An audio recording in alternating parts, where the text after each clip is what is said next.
शैक्षणिक सत्र के शुरुआत के साथ ही पेरेंट्स की चिंता बढ़ जाती है और उन्हें यह एहसास होता है कि एक बार फिर उनके जेब पे बोझ बढ़ने वाला है।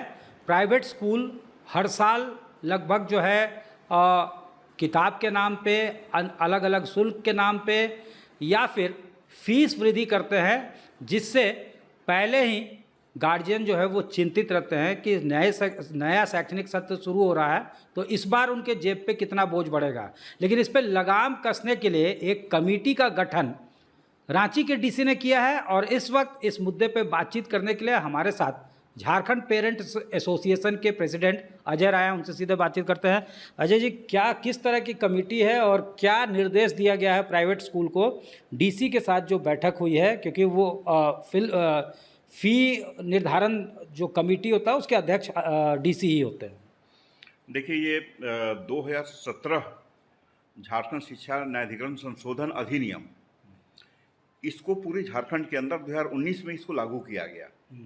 अब आप सोचिए कि आज 26 चल रहा है, आज 26 में ये पहली बैठक हो रही है रांची डीसी की अध्यक्षता में, जबकि 2019 से लगातार इसकी बैठक जो है हर साल मतलब कईयों बार होना चाहिए था, लेकिन बहुत देर से यहाँ शासन जगी है और उसमें भी लगातार हम लोग ज्ञापन देते रहे हैं और उस ज्ञापन के ही बात जो है थोड़ी सक्रियता बढ़ी और कल ये बैठक हुई है और उसमें जो निर्णय लिए गए हैं वो न्यायाधिकरण का जो एक्ट है उस एक्ट में इसका इम्प्लीमेंटेशन को लेकर के ये सारे प्रावधान बनाए गए हैं। सिर्फ प्रावधान का अगर ये इम्प्लीमेंटेशन करते हैं तो निश्चित तौर पर अभिभावकों को न्याय मिलेगा। लेकिन उसका क्या प्रोविजन है, उसमें क्या प्रोविजन दिया गया, एक आध आप मेंशन कीजिए। एकदम मैं बताता हूं। फी को लेके क्या है उसमें देखिए, उसमें दिया गया है कि 2 साल के अंदर आप 10% से ज्यादा फीस नहीं बढ़ा सकते हैं और इसके लिए आपको जस्टिफिकेशन देना पड़ेगा।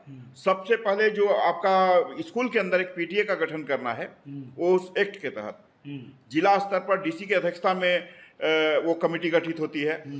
तो वो पीटीए का जो स्कूल वाली कमेटी है वहां से अनुमोदन लेकर के उनको जिला कमेटी पे आकर के जो है फिर यहां से उसको पारित कराना होता है, तब जाके वो फीस लागू हो सकता है। लेकिन यहाँ पर हो क्या रहा है, एक 2019 में लागू हुआ और 26 तक लगातार हर वर्ष कहीं 15%, कहीं 20%, कहीं 25% जो है स्कूल लगातार फीस बढ़ाते आया है और कंप्लेन के बावजूद भी इस पर आज तक कोई कार्रवाई नहीं हुआ। मतलब आंखें बंद रखी गई, आंखें बंद रखी गई। और अभी भी आप सोचिए कि सभी स्कूलों में फीस बढ़ गई है, किताबें बिक चुकी है, पेरेंट्स मजबूर होकर के निर्धारित दुकानों से किताबें ले चुके हैं और अभी ये बैठक होकर के 3 साल का ब्यौरा मांगा गया है।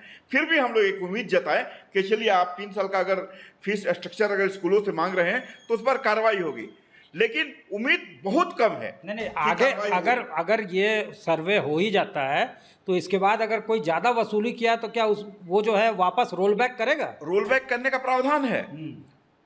अगर शासन चाहेगा तो रोल बैक करा सकता है, क्योंकि हम लोग इससे पहले भी पेरेंट्स एसोसिएशन की ओर से झारखंड शिक्षा न्यायाधिकरण में हम लोग कई केस हम लोगों ने दर्ज कराया था और लगभग 50-50 लाख रुपया एक स्कूल में हम लोग वापस पेरेंट्स को करवाए हैं। ठीक है, तो अगर यहाँ शासन चाहे तो बहुत कुछ हो सकता है, लेकिन इच्छा शक्ति होनी चाहिए। ठीक है, हमसे बात करने के लिए बहुत धन्यवाद। धन्यवाद। कमिटमेंट और कन्विक्शन होना चाहिए। अगर प्रशासन चाहे तो अब किताबें बिक चुकी है, स्कूल ड्रेस का वक्त जो है वो निकल चुका है क्योंकि अप्रैल आ चुका है। बावजूद इसके 3 साल का जो अगर सर्वे किया जा रहा है तो प्रशासन चाहे तो पैसे जो है उसको वापस भी दिलवा सकती है और तमाम जो फ़ी वृद्धि है उसको रोल बैक भी करवाया जा सकता है। कैमरामैन राकेश के साथ सत्यजीत कुमार, रांची, आज तक।